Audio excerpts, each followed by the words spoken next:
This is a story about two friends. One day, there was a rabbit that was hunted by humans. The cat managed to survive, but unfortunately, the cat was trapped in a thorny tree. Then a cat came to help him.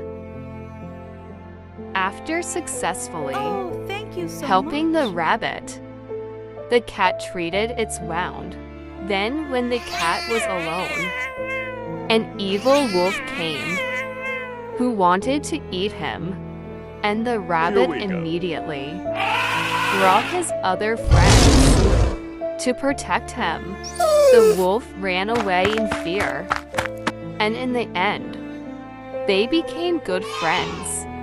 Like, comments, and subscribe if you like this video.